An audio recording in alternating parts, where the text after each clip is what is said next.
We shouldn't do this on TV, and so I apologize if people think this is rude. That's the non-player. Oh, stop! CeeDee Lamb is. Let me tell you why.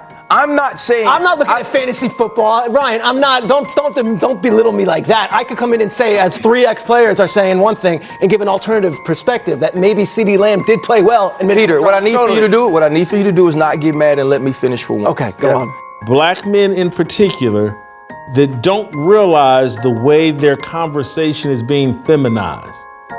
Because what Ryan Clark just did there is what you're saying. He just basically said, be quiet, a black woman is talking.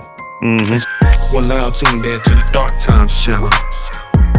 And so here we go again, back with another one. Welcome back to the Dark Times channel. And we got to talk about Ryan Clark, because Ryan Clark, as you all know, he got into it with his colleague, Peter Schrager. 4 seconds left in the game on 2nd and 11. It was the one target. He runs the out route. You wake up this morning saying A.J. Brown has had a better day than CeeDee Lamb? You know what you wake up saying, though? A.J. Brown's team is 1-0. Of course. Right, that's what I get it. But the thing is this, though, and we shouldn't do this on TV. And so I apologize if people think this is rude. That's the non-player. Oh, stop! CeeDee Lamb is. Let me tell you why. I'm not looking at fantasy football, Ryan. I'm not. Don't belittle me like that. I could come in and say, as 3 ex-players are saying one thing, and give an alternative perspective that maybe CeeDee Lamb did play well. And Peter, what I need for you to do is not get mad and let me finish for one. Okay, go on. And so when I watched this, like a lot of people out there, I really didn't see what the big deal was. Because if we're being honest, this is nothing new. This happens all the time. We see this all the time with former athletes or people who played or practiced a specific sport at a high level. I remember some years back when ESPN was experimenting with Stephen A. Smith, calling some of the UFC fights, and Joe Rogan had a problem with it. Joe Rogan had a big problem with it.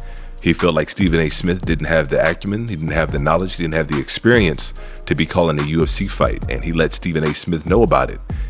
I was upset at Stephen A. Smith. Regain where he used to be, when he was hungry, when he was desperate. Mm-hmm. And that's why he fought so intensely tonight. This is tough for me, because here I'm standing next to a legend, okay? And far be it for me to refute anything that Joe Rogan says, but here's my reality.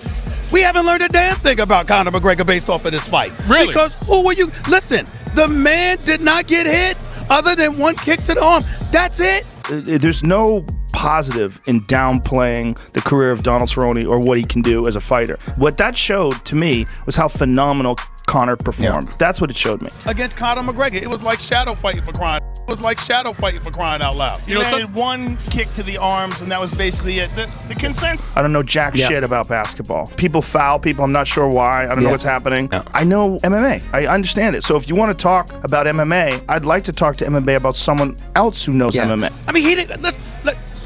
I have gotten hit that much in the last week, okay? And I don't fight. I mean, come on, y'all. The fact of the matter is, we don't know, and we know that Conor McGregor is a champion. We know he's a great fighter. We know that he's box office. He's phenomenal for the sport. We're all happy he won. If you love this sport, you got to be happy that Conor McGregor won.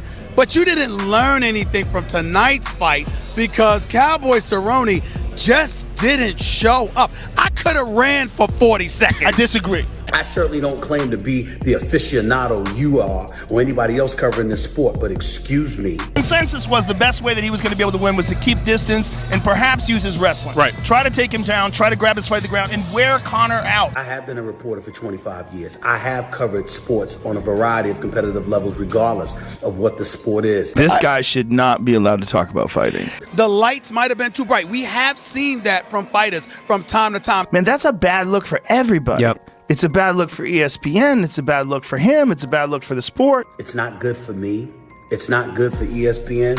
First of all, as it pertains to ESPN, check the numbers. Not good for the sport. I think that's good for the sport. That experience, you just ain't ready, and that's how it looked tonight. Cowboy Cerrone just didn't look ready. And I don't give a damn if I did it. It don't take much to look at 3 shoulder shots to the nose that Conor McGregor gave Cowboy Cerrone, watching him fold inside of 20 seconds, knowing that he only got 1 strike off, and oh, by the way, that was blocked by Conor. It doesn't take much to look at the fight and say, excuse me, I didn't see enough. And as it turns out, Stephen A. Smith was right about Conor McGregor, because Conor McGregor fought 2 more fights after that. And in each of those fights, he got knocked out. And after that, he retired.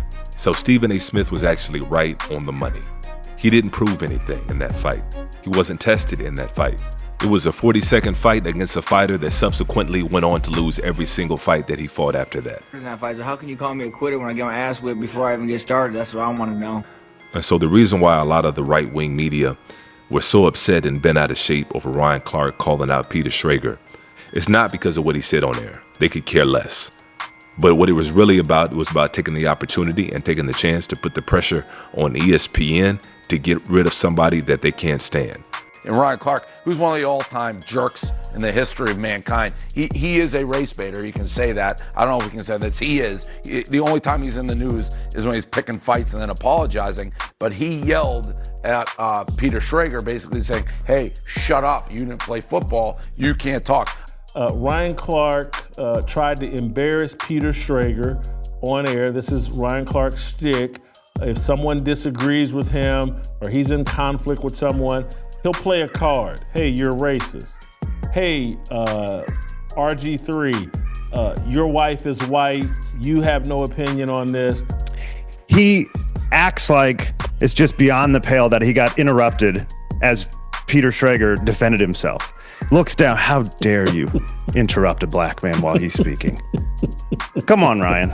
It's one of the most absurd things I've ever seen. I would fire him for that alone.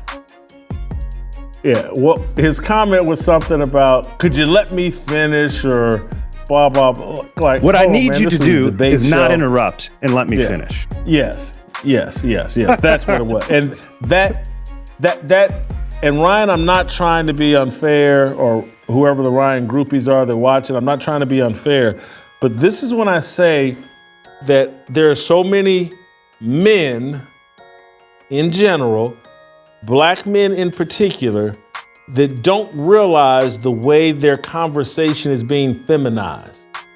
Because what Ryan Clark just did there is what you're saying. He just basically said, be quiet, a black woman is talking. Mm-hmm. And so he might as well put on one of those t-shirts. Like, don't you understand who I am? I'm Ryan Clark. Mm-hmm. I'm talking. How dare you speak while I'm talking? This is, it was really talk to the hand. And so, this is how perhaps women in Ryan Clark's life are talking to him. And so, like a lot of people, I didn't have an issue with what Ryan Clark said. I thought that if anything, maybe he could have worded it a little bit differently. He kind of delivered it in dramatic fashion, but outside of that, I don't have an issue with it. Peter's a fantasy football. He's a stat guy. He's a likable guy. I think he's good on television, but I don't have a problem with the sentiment of what Ryan Clark was trying to say. I thought he just probably overly dramatized it, and that's what made it look worse. But the sentiment remains. I don't think he should be chastised for it. I don't think ESPN should have made him apologize for it like a lot of people are speculating. But in the end, I don't think Ryan Clark cares, because Ryan Clark has never been one of those guys to really mix words or tiptoe about what he means. If he has an opinion, Ryan Clark is somebody that's going to share it with you. And you got to respect that, especially if you're right-wing media. That's one of the things that they supposedly want. They want freedom of speech. They want people to be able to speak their minds and not get canceled. And so it's a little bit ironic and hypocritical of these people on the far right taking a different stance and singing a different tune. But those are my thoughts on it anyways. Go ahead and share down below. Let's go ahead and try to keep that conversation going. And if you're not new to the channel, you've been enjoying the content so far on this channel, make sure you guys go ahead and hit that subscribe button for me. And as usual, peace and chaos.